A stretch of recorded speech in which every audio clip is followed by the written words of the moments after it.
Қызылордада кәмелет жасқа толмаған қызды жезөкшелікке тартқан Жеңгетайға сот үкімі шықты. Интим қызмет көрсетуге итермелеген күдікті 4 жыл 6 айға сотталды. Елімізде алаяқтардың арбауына түскен азаматтардың қарасы көбейді. Маңғыстау халқының сеніміне кіргендер қарапайым халықтың 133 миллион теңгесін алаяқтық жолмен иемденген. Қазір күдіктілер ұсталды. Өз баласына қарыз ата-ана дегенде естуіңіз бар ма? Бұл рас, әрі қоғамда бар жағдай. Биыл алимент бойынша өндіріп алынған берешек сомасы 7 миллиард теңгеден асқан. Борышкерлердің арасында ерлерден бөлек әйелдер де бар екен. Осы және басқа да хабарлар туралы аймақтар тынысынан бүгінгі санында айтамыз. Армысыздар. Қызылордада Жеңгетай болып жанында жүрген құрбысын жезөкшелікке итермелеген Жеңгетайға сот үкімі шықты. Ол енді 4 жыл 6 айға бас бостандығынан айырылмақ. Бұл туралы облыстық соттың баспасөз қызметі хабарлады. Іс нөмірі 2-ші қалалық сотында жабық түрде қаралған.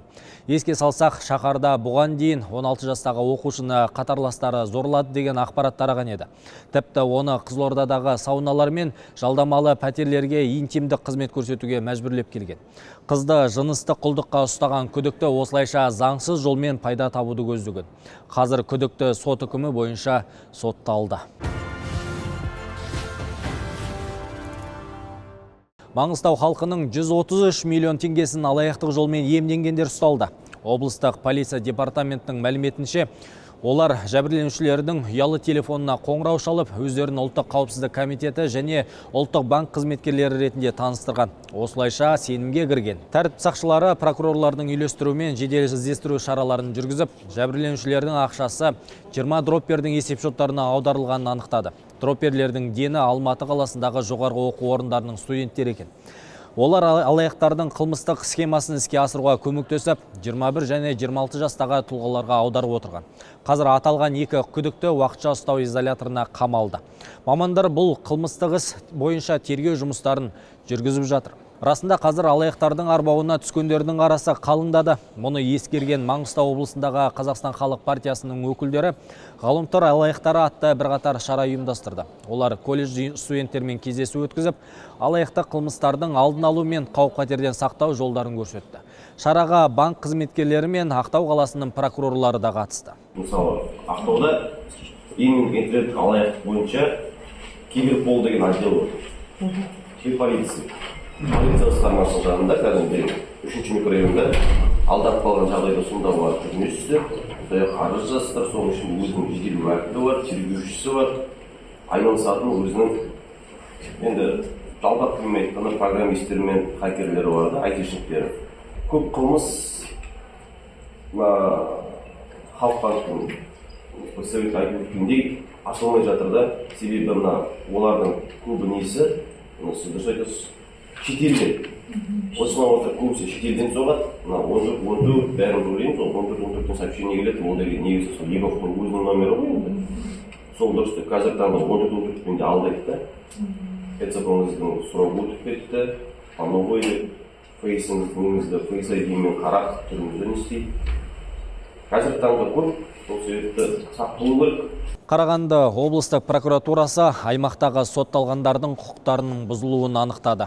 Белгілі болғандай, олардың өмірі мен денсаулығына қауіп төндіретін коммуналдық қызмет саласындағы бұзушылықтарын байқаған. Түрмедегілердің онкологиялық аурулары бар сотталғандарды қосымша тамақтандыру қажет. Бірақ олар қосымша азық-түліктерін алмаған. Прокурорлардың қадағалау актісі бойынша кінәлі 12 тұлға тәртіптік жауапкершілікке тартылды.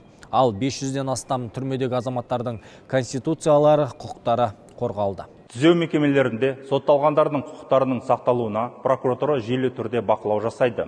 Тексеру барысында сотталғандардың өмірі мен денсаулығына қауіп төндіретін коммуналдық қызмет саласындағы өрескелі бұзушылықтар анықталды.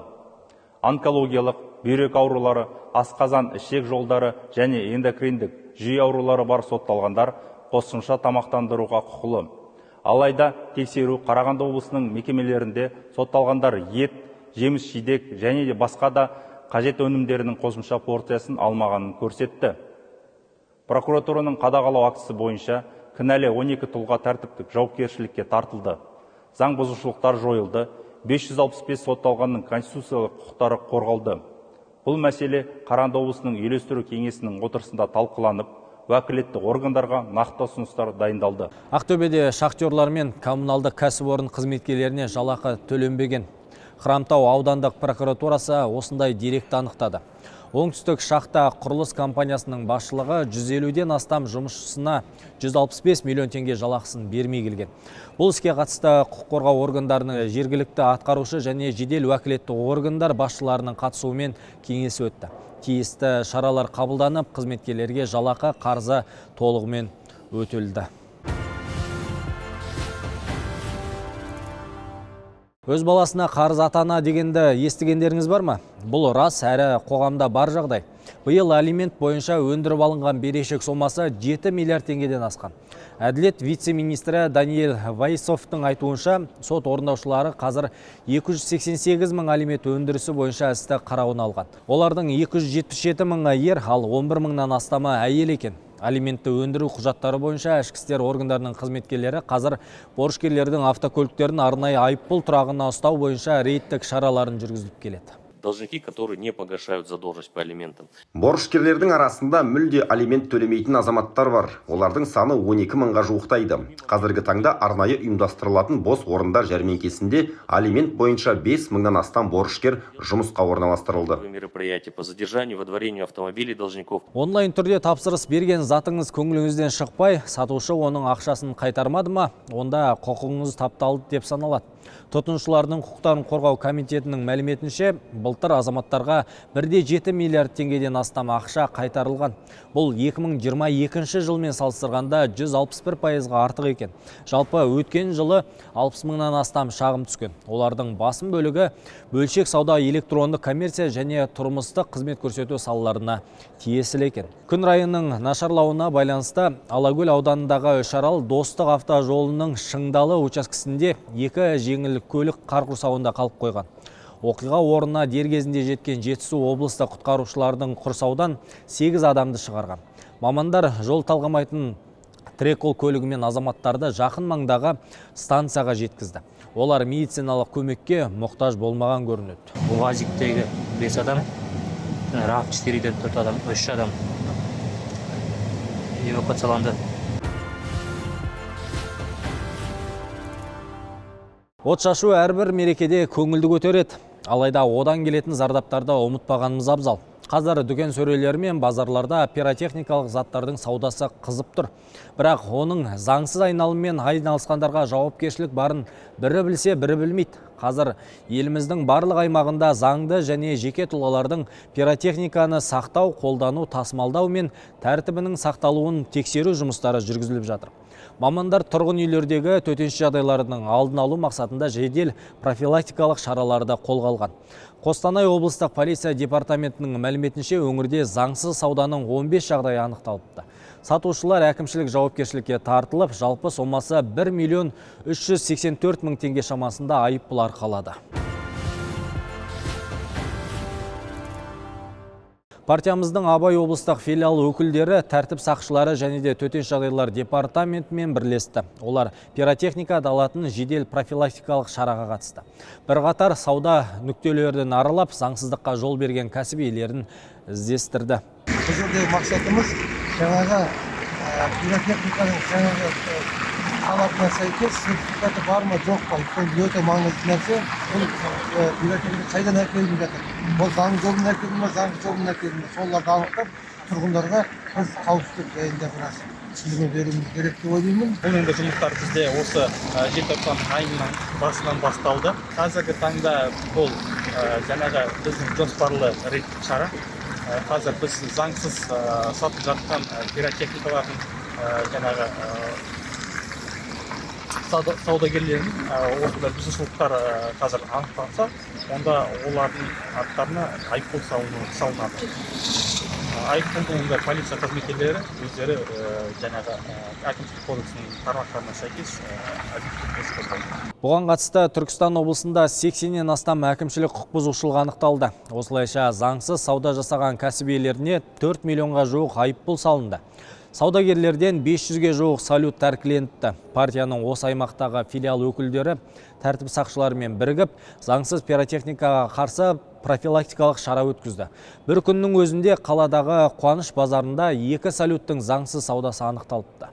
Түркістан қаласы аумағында Түркістан қаласының тұрғындарымен және келетін қонақтардың қауіпсіздігін қамтамасыз ету мақсатында пиротехника іс-шарасы өтіп жатыр. Пиротехника іс-шарасы кезінде анықталған салют, жарылғыш заттар сияқты өнімдерді анықталғанда Қазақстан Республикасының әкімшілік құқық қорғау кодексінің 196 бабымен әкімшілік хаттамасы толтырылады. Күнделікті әкімшілікті аумақты аралау барысында келушілер мен тұтынушылардың және жеке кәсіпкерлерге пиротехникалық заттарды сатпауға, қолданбауға, тасымалдауға профилактикалық жұмыстары жүргізіліп жатыр. Төтенше жағдай басқармасымен бірлесе отырып, және Түркістан қаласының әкімдігімен бірлесе отырып, түсіндірме жұмыстары жүргізіліп жатыр. Партиямыздың Қызылорда облыстық филиалы да жедел профилактикалық шараға қатысты. Партиялықтар төтеншеліктермен бірлесе қала тұрғындары мен қонақтарының қауіпсіздігін қамтыды. Сауда-саттықтағы заңдылықтың сақталуына мониторинг жүргізді. Жаңа жылдың бенгал шамы және от шашусыз өтпейтіні белгілі. Алайда бұл ретте адамдардың қауіпсіздігі де маңызды екенін естен шығармау керек. Әсіресе пиротехника бұйымдарынан жарақат алу қаупі жоғары дейді мамандар. Бүгінгі ұйымдастырылып отырған рейд осы тақырыпқа арналды. Қазақстан Халық партиясы Қызылорда облысы филиалы қызметкерлерімен бірлесіп, Қызылорда қаласы аумағында заңсыз пиротехникаға жол жоқ, қауіпсіз жаңа жыл тақырыптарында рейд жұмыстары жүргізуде.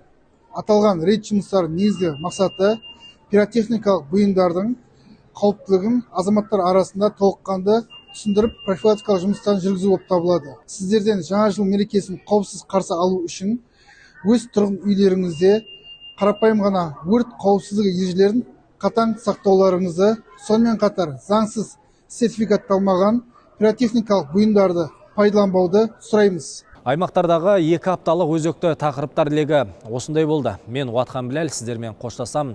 Келесі жүздескенше аман сау болыңыздар.